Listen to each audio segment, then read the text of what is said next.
You know, most founders treat every market challenge as a battle they must fight. The world you're building and rewards strategy, not brute force. But most people exhaust themselves on small battles while losing sight of the war.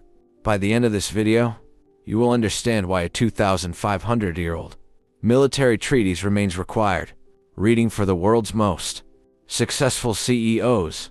You will learn the difference between winning battles and winning wars, and why most startups exhaust themselves on the former while losing sight of the latter. You will discover how to position your company so that victory is inevitable before the first move is made, and you will walk away with a framework for knowing your enemy, knowing yourself, and choosing terrain where you cannot lose. Welcome to the CEO Brain Library High Signal. Briefs for leaders with no time to waste. Because here's the truth that separates enduring companies from those that burn out. The supreme art of war is to subdue the enemy without fighting. Let's get into it. Sun Tzu wrote The Art of War 2,500 years ago. It was a manual for generals navigating chaos, limited resources, and existential threats. Today, the battlefields have changed. The principles have not. Every founder faces the same challenges Sun Tzu described. Limited resources against better-funded opponents, uncertainty about enemy intentions, the need to choose where and when to engage, the constant risk of attrition. The companies that survive aren't always the strongest or the richest. They're the ones that understand strategy. Not strategy as a buzzword. Strategy as a discipline of positioning, timing, and knowing when to fight and when not to. This is your CEO.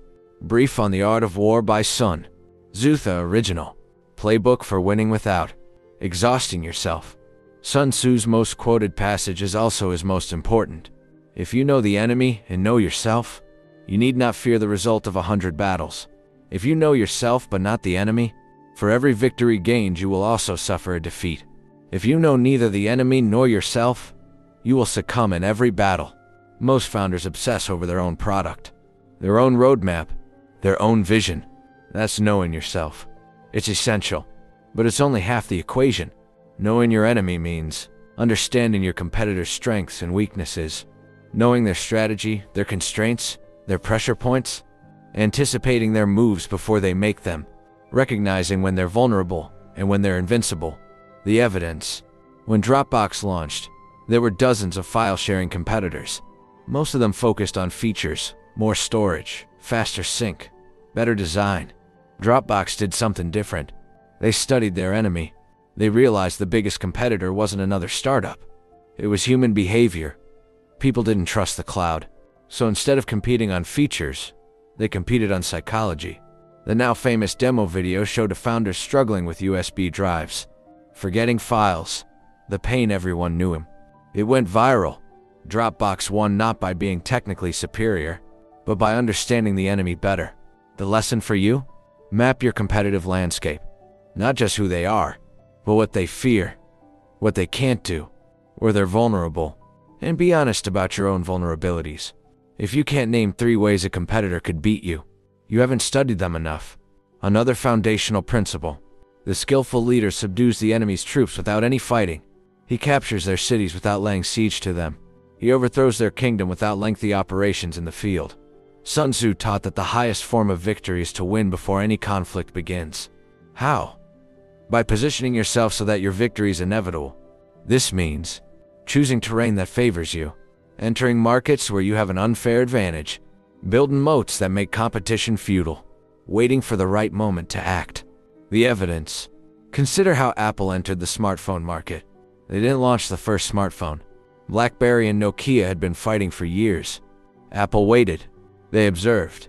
They let competitors exhaust each other in a feature war: more buttons, more keyboards, more enterprise features. Then they entered with a product that made the entire category irrelevant.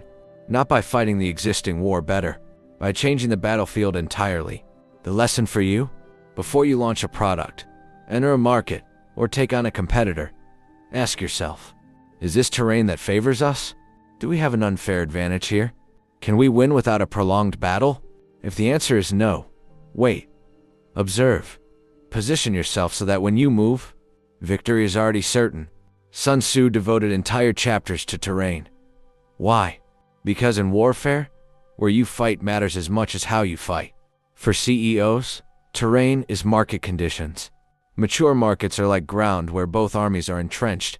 Attacking head-on is suicide. Merging markets are like open terrain. Fast movement and speed win. Niche markets are like high ground. Defensible. Hard to attack from below. Your own market is ground. You know intimately. You have home field advantage. Timing is equally critical. Sun Tzu wrote, "If he sends reinforcements everywhere, he will everywhere be weak." When competitors spread themselves thin across multiple markets, they're vulnerable. That's your moment to strike where they're weakest. The evidence. Netflix understood terrain and timing. When Blockbuster was everywhere, thousands of stores. Massive real estate footprint. Huge inventory costs. Netflix chose different terrain. They competed where Blockbuster couldn't follow. No stores. No late fees. Unlimited inventory. The attack not with a better version of Blockbuster, but with a completely different model on different terrain. By the time Blockbuster realized what was happening, NETFLIX had fortified its position. The terrain had shifted, and Blockbuster was fighting from low ground. The lesson for you? Map your market terrain. Where are you defensible? Where are you vulnerable? Where do competitors have home field advantage? And watch timing. When competitors overextend, strike. When they're fortified, wait. Choose ground you can hold. Attack only when terrain and timing align. Sun Tzu emphasized that discipline beats numbers every time.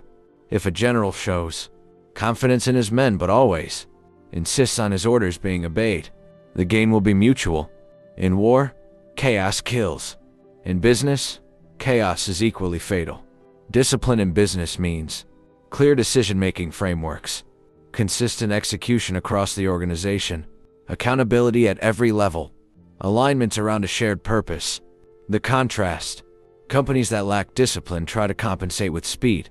They move fast, but they move in different directions. They hire quickly, but they hire without alignment. They chase opportunities, but they never finish what they start. Disciplined companies move slower at first, but they move together. Each push builds on the last. Over time, their momentum becomes unstoppable. The evidence. Look at how Amazon operates. They're famous for their discipline. The 6-page narrative memo. The 2-pizza team rule. The leadership principles that govern every decision. These aren't bureaucratic constraints. They're disciplines that enable scale. They allow thousands of people to move in the same direction without constant oversight. The lesson for you? Audit your organization's discipline. Do people know how decisions get made? Are priorities clear and consistent? Is accountability real? If the answer to any of these is no, you don't have a strategy problem. You have a discipline problem. And no strategy survives chaos. 3 things you can do this week. First, map your competitive terrain. Write down your 3 biggest competitors. For each answer. Where are they strongest? Where are they weakest? What market segment is their home ground? What ground would favor us? Then identify 1 terrain shift you can make to compete where they cannot follow. Second, audit your discipline. Observe how decisions are made in your organization. Are they clear? Are they consistent? Does everyone understand who decides what? If you see chaos, implement 1 discipline this week. A decision framework.